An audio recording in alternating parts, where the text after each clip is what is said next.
une date de retour enfin annoncée pour Gavi.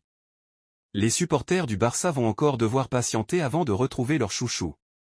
À la fin du mois de novembre, Gavi se blessait gravement face à la Géorgie lors d'un match avec la sélection espagnole. Rapidement, le verdict tombait.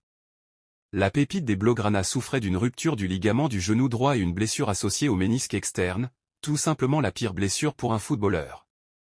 Depuis, il a entamé un long et difficile processus de retour. Rapidement, son forfait pour l'intégralité de la saison a été annoncé, tout comme son absence pour l'Euro avec la Rora. Un retour en octobre? Mais à en croire les informations du quotidien Calatan Mundo Deportivo, il ne sera toujours pas là pour la reprise. En effet, son retour prend plus de temps que prévu. Normalement, il pourrait à nouveau porter le maillot de son équipe au mois d'octobre. Si cela se passe ainsi, il aura donc manqué pas moins de 11 mois de compétition.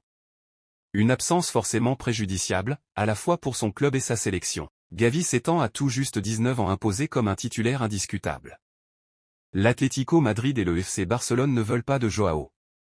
Après une énième saison en demi-teinte, Joao Félix se retrouve dans une situation compliquée puisque l'Atlético Madrid ne souhaite pas le garder, et le FC Barcelone ne veut pas l'acheter. L'Atlético Madrid est bien décidé à mettre un terme à sa relation tumultueuse avec Joao Félix. En effet, celui qui, en 2019, avait été acheté au SL Benfica pour plus de 120 millions d'euros, n'est plus du tout le bienvenu chez les Colchoneros qui souhaitent s'en débarrasser.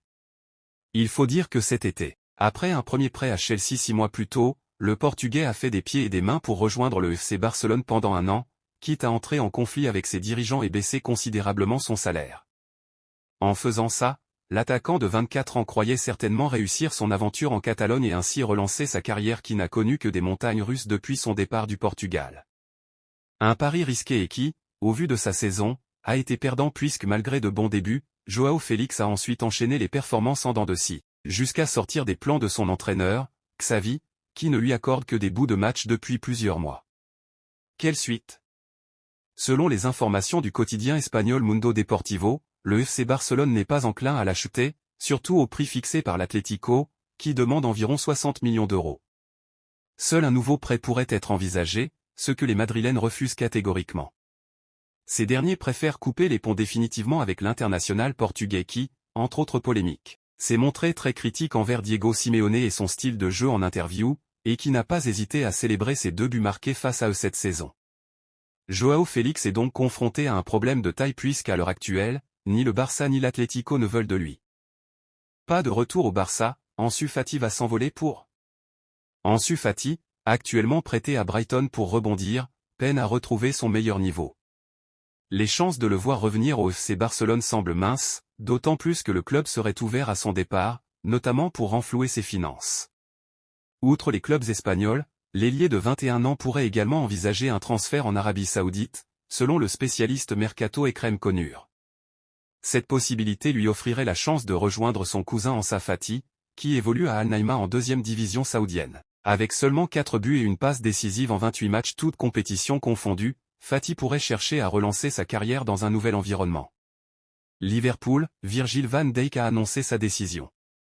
Virgil van Dijk lors d'un match en Premier League. En fin de contrat dans un an, Virgil van Dijk n'avait pas fermé la porte à un départ.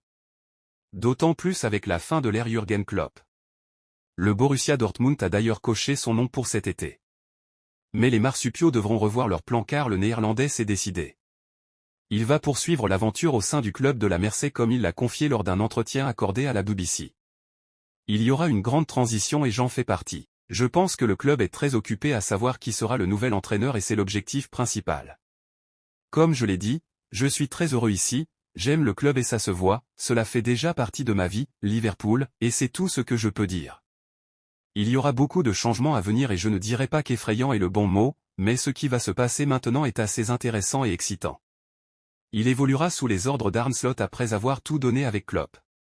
Je suis très fier d'avoir joué pour lui, de m'être battu pour le club et pour lui. Ce sera émouvant le dernier jour, mais parfois cela fait partie de la vie.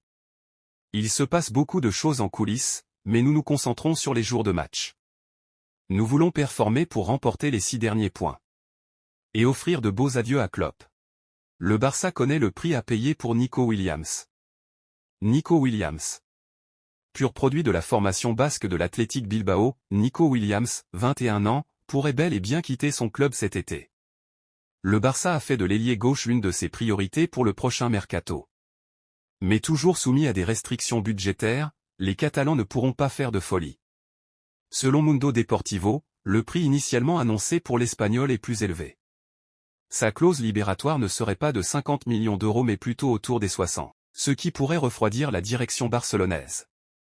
Le Barça ne veut pas dépenser autant en raison de ses problèmes financiers. Deco, le directeur sportif du club culé, a aussi en tête de recruter un milieu de terrain et ce transfert pourrait compromettre ses plans. Prolongé jusqu'en 2027, Nico Williams avait rempilé pour permettre au club de gagner de l'argent, mais sa clause libératoire ne devait pas être trop élevée pour qu'il puisse partir. Endrick provoque une bagarre au Brésil. Endrick sous le maillot de Palmeiras. Les Brésiliens de Palmeiras n'ont fait qu'une bouchée de Liverpool, Montevideo, Uruguay, en phase de groupe de la Copa Libertadores, 0-5. Si le club de Sao Paulo a fait un grand pas vers la qualification en un /8 de finale grâce à ce succès, Endrick a, quant à lui, beaucoup fait parler après le match. En effet, le futur joueur du Real Madrid a créé la polémique en célébrant à la manière de King Kong, en se tapant les poings sur le torse. Ce qui n'a pas plu aux Uruguayens, qui se sont sentis offensés. Tout cela a causé une bagarre. Ils pensaient que c'était une provocation, mais j'ai réussi à leur parler en espagnol. J'aime le film Kong, c'est tout, a déclaré le jeune ailier brésilien à la suite du match. Outre cette controverse, Endrick a réalisé une belle performance à Montevideo avec un but et une passe décisive.